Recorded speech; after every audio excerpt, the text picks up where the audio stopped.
There is a kind of silence that doesn't scream loneliness a broken bar but sings peace, a kind of stillness that doesn't echo emptiness a broken bar but reflects power. That silence, that stillness, is only found in solitude, not the kind forced by heartbreak or circumstancia but the kind chosen with conviction, the kind embraced with open arms, not because no one else is there, but because no one else is needed. Living alone is not a punishment, it is not a phase, it is not a void waiting to be filled, it is presencia complete, self-sustained, and powerful. When one lives alone, time stretches differently. The hours aren't divided between explanations and apologies. The days aren't shaped around someone else's habits, emotions, or moods. Instead, they are crafted by purpose, by clarity, by undisturbed thought. In a world that constantly tells people to find their other half, solitude becomes rebellion. But it's the kind of rebellion that births wisdom. Living alone teaches that nothing is missing, and not laughter,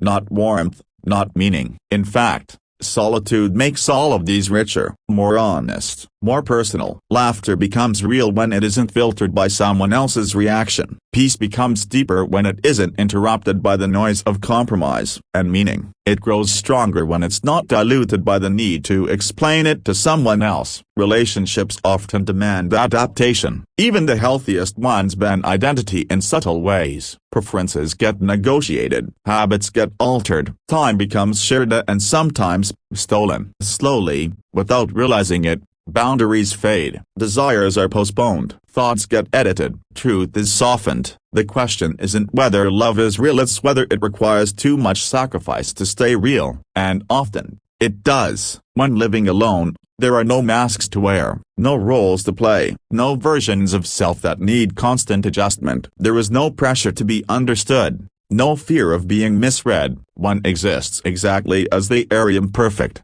evolving, and whole. Solitude doesn't judge, it doesn't compare, it accepts. And in that acceptance, something rare is found, a deep, unshakable sense of identity. In the absence of distractions, the truth of who one is begins to surface. Old beliefs are questioned. Childhood conditioning is examined. Hidden passions begin to breathe again. It's in the silence of living alone that dreams once buried begin to whisper back, that clarity returns, that the difference between desire and dependency becomes clear. Most people are never taught to enjoy their own company. They're taught to seek approval, to chase companionship, to fear quiet rooms and empty spaces. But emptiness is a lie. The room isn't empty, it's full of potential, full of choice, full of sovereignty. And that sovereignty, that's what living alone gives. It becomes clear, then, that solitude isn't about having no one. It's about being enough for oneself. It's about being emotionally self-sufficient,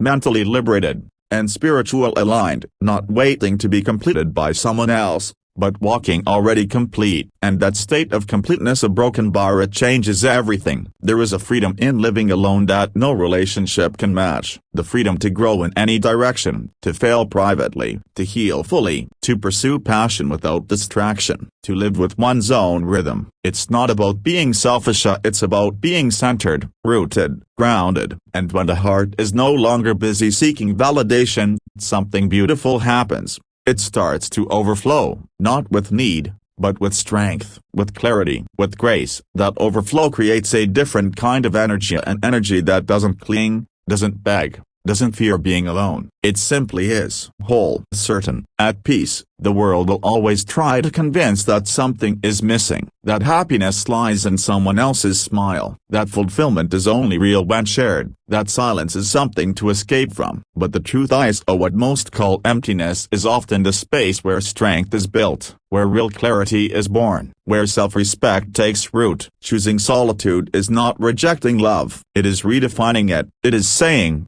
before I give my peace to someone else, I will learn to protect it. Before I share my life, I will learn to own it. Living alone isn't about building walls, it's about building foundations. The kind that don't collapse when someone walks away, the kind that remain steady in the face of life's unpredictability. It's about being so rooted in self-worth, that connection becomes a bonus and not a necessity. And in that state, Love, if and when it comes, feels different. It isn't about saving or fixing or filling. It isn't about fear of being alone. It becomes about respect, alignment, depth. Two complete individuals choosing to walk together not because they need each other, but because they want to. But whether love arrives or not, a broken bar, there is no void, because real fulfillment is not found in someone else's presence. It's found in the ability to sit alone, undistracted, undisturbed at a broken bar and feel whole. So let there be silence. Let there be solitude. Let there be space for the soul to breathe. No more rushing into arms that don't feel like home. No more searching for identity in someone else's shadow. This is the time to return to the self, to make peace with the quiet, to find joy in one's own rhythm. This is not loneliness, this is liberation. And those who are truly free, a broken bar never settle.